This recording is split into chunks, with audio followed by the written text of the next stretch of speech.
بسم اللہ الرحمن الرحیم۔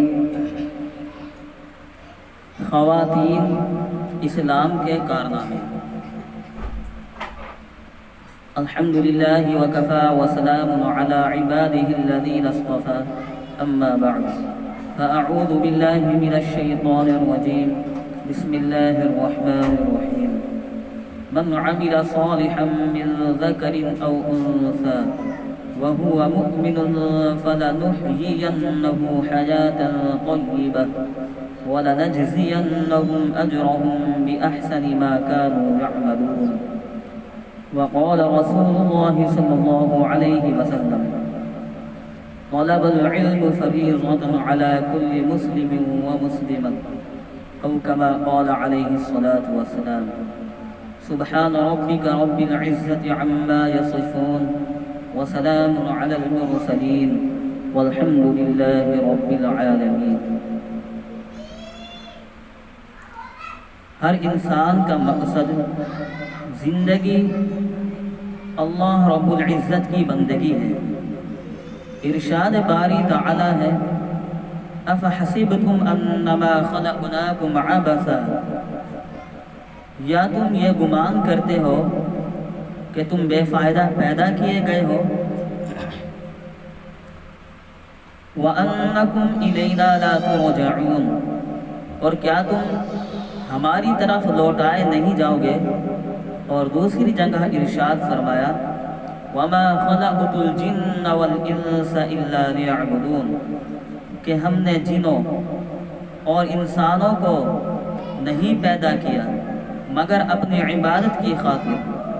گویا معلوم ہوا کہ ہم اس دنیا میں کچھ مدت کے لیے آئے ہیں اور مقصود اللہ رب العزت کو راضی کرنا ہے۔ اسی لیے فرمایا: ان الدنیا خلقت لکم وانتم خلقتم للآخرہ، کہ یہ دنیا تمہارے لیے پیدا کی گئی ہے اور تمہیں آخرت کے لیے پیدا کیا گیا ہے۔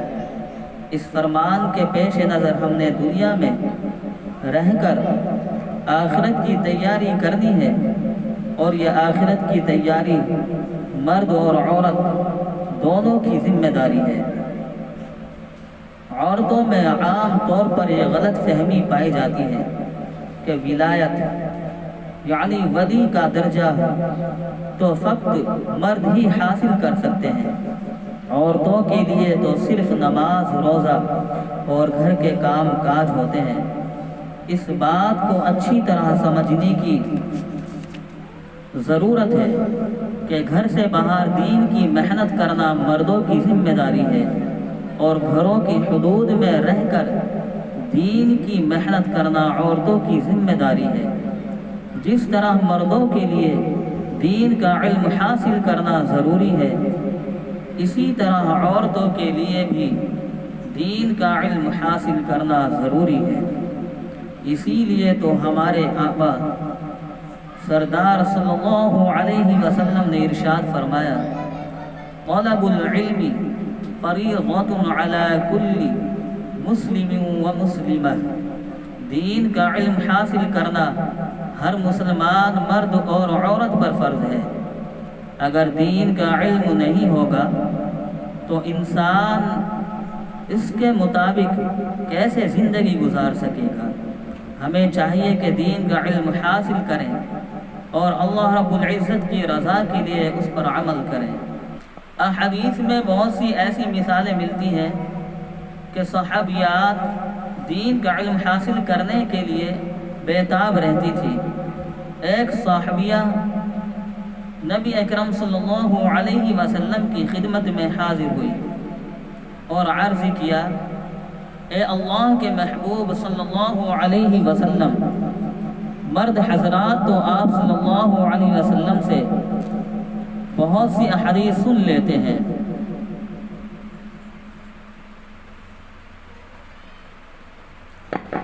مگر ہم عورتیں گھروں میں رہ کر بچوں کی دیکھ بھال کرتی ہیں اور گھر کے کام کاج سمیٹتی ہیں، جس کی وجہ سے ہم آپ صلی اللہ علیہ وسلم کی وہ باتیں نہیں سن پاتی، لہٰذا آپ کوئی دن متعین فرما دیجیے جس میں ہم حاضر خدمت ہو جایا کریں، اور آپ صلی اللہ علیہ وسلم ہمیں اس علم میں سے حصہ عطا کیجئے جو آپ صلی اللہ علیہ وسلم کو اللہ رب العزت نے عطا فرمایا ہے۔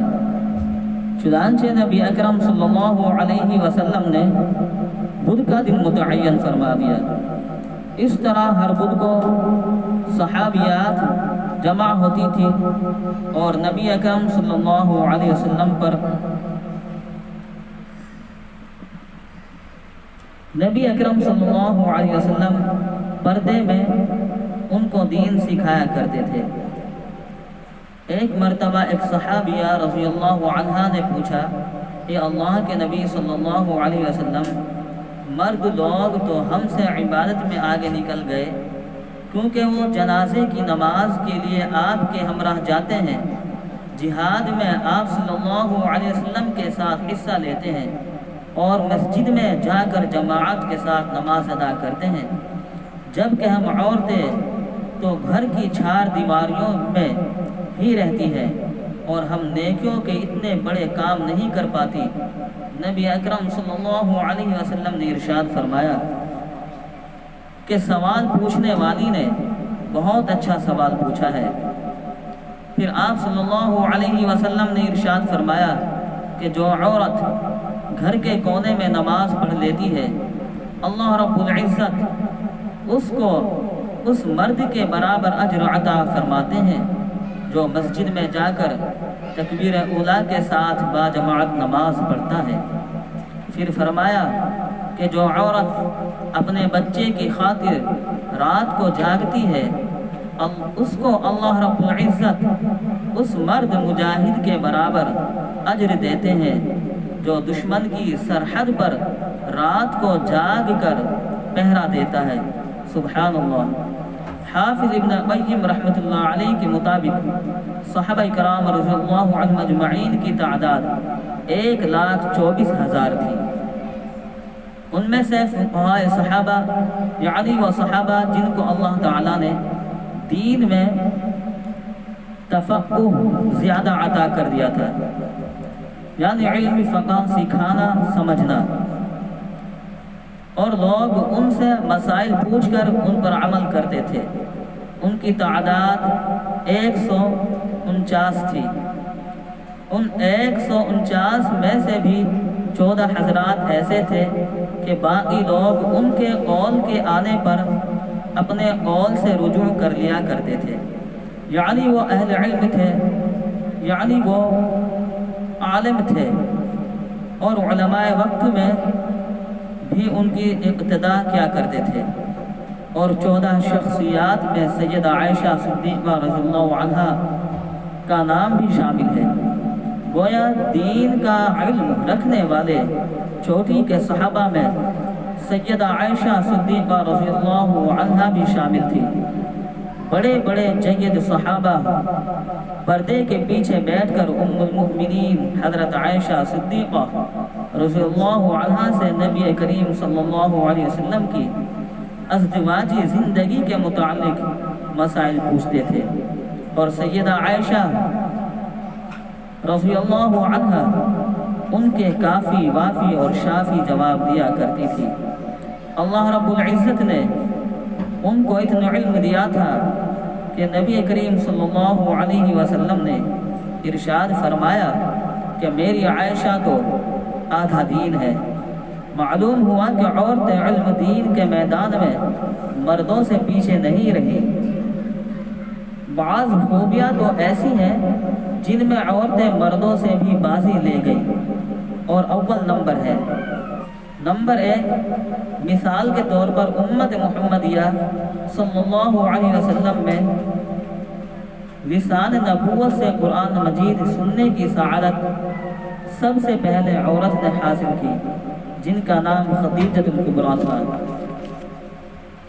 نمبر 2، اسی طرح امت محمدیہ صلی اللہ علیہ وسلم میں دیدار نبی صلی اللہ علیہ وسلم کی سعادت بھی سب سے پہلے خدیجہ الکبریٰ نے پائی، یعنی جب نبی علیہ السلام نے نبوت کا دعویٰ فرمایا تو امتیوں میں سب سے پہلے جس کی نظر آپ صلی اللہ علیہ وسلم کے چہرے پر پڑی اور اس نے نبوت کا چہرے کو دیکھا تو وہ مرد نہ تھا بلکہ ایک عورت تھی۔ نمبر 3، اسی طرح اس امت میں سب سے پہلی شہادت جس نے پائی وہ حضرت سمیہ تھی۔ گویا ان تینوں باتوں میں عورتیں مردوں سے بازی لے گئیں۔